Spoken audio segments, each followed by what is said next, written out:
तो इसमें जिज्ञासु पूछता है कि सचमुच गंभीर व्यक्ति की बात का मूल्य भी होता है और उसकी अवस्था भी ठीक रहती है।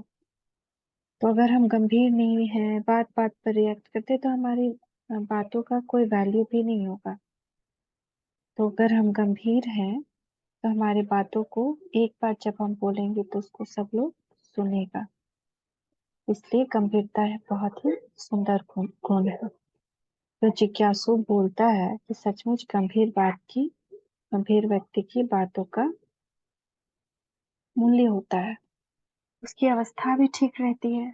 परंतु बहन जी, इस प्रकार अंतर्मुख और गंभीर व्यक्ति को लोग क्या रूखा व्यक्ति नहीं मानते?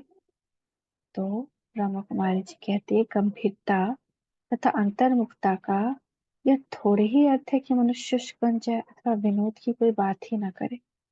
जिस मनुष्य के चेहरे पर मुस्कान न हो, जो किसी को रमणीक बातों से हर्षाए नहीं, उसे तो हम मनहूस सुबट अथवा मोदक करते हैं। गंभीर चित्कार कोई मौनी साधु नहीं, बल्कि जो व्यक्ति सभी से ज्ञान युक्त दिव्य मर्यादा के अनुसार मिलता जुलता बात करता है, विनोद की भी बात कहता है और रॉयल्टी के साथ मिलता जुलता बात करता है, विनोद की बात करता है और रॉयल्टी के से अर्थात राजकुल के व्यक्तियों जैसे शिष्टाचार से व्यवहार करता है, वही गंभीर है। तो राजा कैसे हंसता है, खिल जाता है, वॉक करता है या बात करता है, कोई भी राजघराने का व्यक्ति उसका जो भी हाई लेवल का होगा, तो उस टाइप का कि नहीं, बहुत चीप टाइप का जोक नहीं कर रहे हैं, बहुत चीप टाइप की बात नहीं कर रहे हैं, छोटी छोटी चीजें ऐसे नहीं कर रहे हैं। तो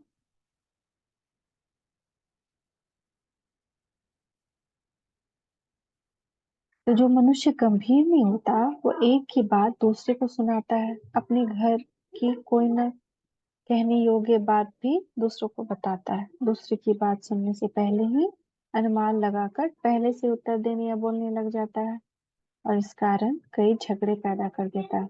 अतः वह अंतर्मुख अवस्था में नहीं रह सकता। अंतर्मुख और गंभीर अंतर्मुख और गंभीर व्यक्ति को यदि कोई मन का हाल सुनाता है तो वो दूसरे के कान पर पड़ने ही नहीं देता। परंतु जो गंभीर नहीं है, वो एक की बात दूसरे को सुनाकर कहता है, यह बात मैं केवल आपको ही सुना रहा हूँ, आपको मेरी कसम है, आप किसी को मत बताना। इससे कई लोगों के बीच मनमुटाव होता है, उनकी स्थिति में गिरावट आती है। अतः गंभीरता को धारण करने का भाव यही है कि हर एक बात के लाभ हानि को सोचकर समझकर निर्णय करके पीछे ही बोलना चाहिए, परंतु इसका अर्थ नहीं कि बात ही नहीं करनी चाहिए। इसी प्रकार इसका यह भी अर्थ नहीं कि हंसना और बहलाना नहीं चाहिए, बल्कि यह भाव है कि हंसना बहलाना भी बाह्य मुक्ता तथा स्थूलता में लाने वाला, देह अभिमान और आत्म विस्मृति में लाने वाला नहीं होना चाहिए। गंभीरता के साथ सहनशीलता का गुण भी होना चाहिए। जिज्ञासु बोलता है, जी हाँ बहन जी, सहनशीलता का गुण तो बहुत ही अच्छा है। तो दूसरे दिन और वो बात कर रहे हैं। तो सहनशीलता के साथ, पहले हमने सुना गंभीरता, अब सहनशीलता के साथ धैर्य। तो दिव्य गुणों में एक महान गुण है सहनशीलता। किसी भी उच्च लक्ष्य की प्राप्ति के लिए सहन तो करना ही पड़ता है। आप जानते हैं कि सभी धर्म स्थापकों को अपने अपने धर्म की स्थापना करने के लिए कितना सहन करना पड़ा। हर धर्म स्थापक को देखें, सबको पत्थर की मार, कुछ न कुछ बातों की मार सहनी पड़ी। अब आप भी तो पूर्ण पवित्रता और पूर्ण शांति रूपी स्वधर्म की अथवा सर्वोच्च देवी देवता धर्म की स्थापना का लक्ष्य लेकर पुरुषार्थ कर रहे हैं। अतः इस पुरुषार्थ में कुछ न कुछ तो सहन करना पड़ेगा। बाबा हमेशा कहते हैं कि आप उन धर्म संस्थापकों के से भी ज्यादा ऊपर हो, तो हमको तो ज्यादा सहन करना पड़ेगा। तो उन धर्म संस्थापकों ने जो सहन किया, उसकी तुलना में आपको बहुत कम ही सहन करना पड़ता है। बात तो सच है कि हमको पब्लिक में जा करके मार नहीं खानी पड़ती, जो कुछ भी है ऊंचा नीचा फैमिली मेंबर्स का ही होता है, थोड़ा बहुत एग्रीमेंट डिसएग्रीमेंट बस। क्रोध भी सिर्फ प्राप्ति बहुत ऊंची होती है। तो जिज्ञासु बहन जी, सहनशीलता की ही तो मुझ में कमी है।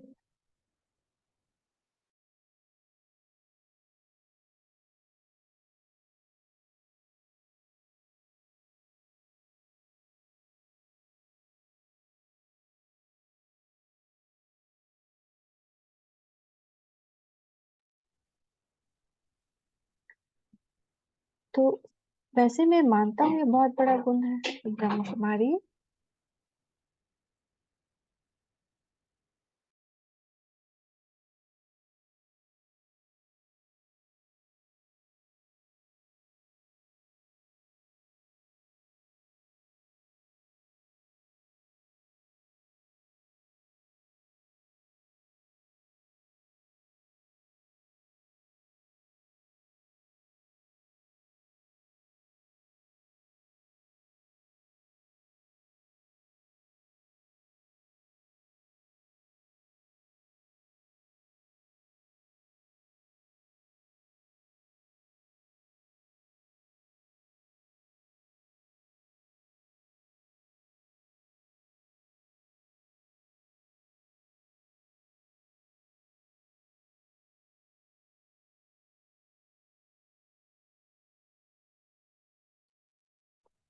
तो केवल मानने से क्या होगा? गुण तो धारण करने अथवा प्राप्त करने की चीज है।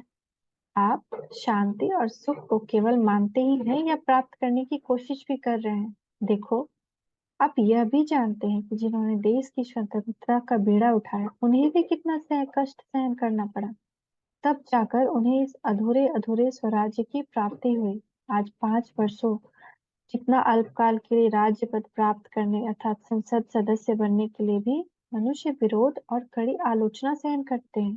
तो पॉलिटिक्स में भी कितना सहन करना होता है, परंतु आप तो आधे कल्प के लिए अटल अखंड निर्विघ्न और अति सुखकारी स्वर्गिक स्वराज्य पद अथवा देव पद की प्राप्ति का दाव लगाया है।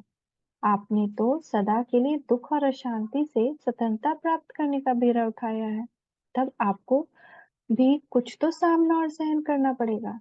फिर यह भी तो अब देखते हैं कि भक्ति मार्ग में लोग अल्पकाल की शांति या लौकिक सुख की कामना लेकर तीर्थ यात्रा करते हैं, मेलों में जाते हैं, तो इसके लिए वो कितनी दुख का मार, धक्का मुक्का और खान पान रहन सहन आदि कठिनाइयां सहन करते हैं। तब आपकी यात्रा तो सभी यात्राओं से ऊंची है। आपका लक्ष्य तो परम धाम और वैकुंठ पहुंचने का है। आप उसी के लिए ही तो ईश्वरीय याद रूपी यात्रा कर रहे हैं। आप भी तो आत्मा का परमात्मा से सर्वोच्च मेला मनाना चाहते हैं। तब क्या आपको धर्म का धक्का सहन नहीं करना पड़ेगा? क्या आप चाहते हैं कि इतनी उच्च प्राप्ति कुछ भी तकलीफ सहन किए बिना हो जाए? और तो क्या, एक बड़ा ऑपरेशन कराने वाला भी कई दिन तक दर्द सहन करना पड़ता है, लेटने तथा खाने पीने आदि की तकलीफ बर्दाश्त करनी पड़ती है। परंतु हम आध्यात्मिक मार्ग के पुरुषार्थियों का तो मानो बहुत बड़ा आध्यात्मिक ऑपरेशन है। क्यों? इस ऑपरेशन से बाबा 5 विकार निकालते, तभी तो उनको रूहानी सर्जन कहते हैं। क्योंकि जन्म जन्मांतर से हमें काम क्रोध आदि विकारों ने जो दुखी कर रखा है, अब उस पुरानी बीमारी का ऑपरेशन होना है। अब जबकि परमपिता परमात्मा जैसा सर्जन हमें मिला है, तो यह अनमोल अवसर है कि थोड़ा सा सहन करके सदा के लिए इन विकारों के बाढ़ से छूट जाए। हमें अब थोड़ा सा सहन करने से जितनी प्राप्ति होगी, उसके हिसाब से हमारा यह सहन करना मानो कुछ भी नहीं है। सहन करने से तो हमारी शक्ति भी बढ़ेगी और हमारा शील अर्थात हमारी पवित्रता भी बढ़ेगी। इसलिए तो कहा जाता है सहनशीलता। तो सहन करने वालों को सहनशील कहा जाता है ना। तो आज हमने जाना ना, गंभीरता और सहनशीलता दोनों को बढ़ाने, गंभीरता अंतर्मुखता और उसको बढ़ाएगी सहनशीलता। तो फिर हम आगे जानेंगे कि और सहनशीलता क्या करती है कल। ओम शांति, ओम शांति, ओम शांति।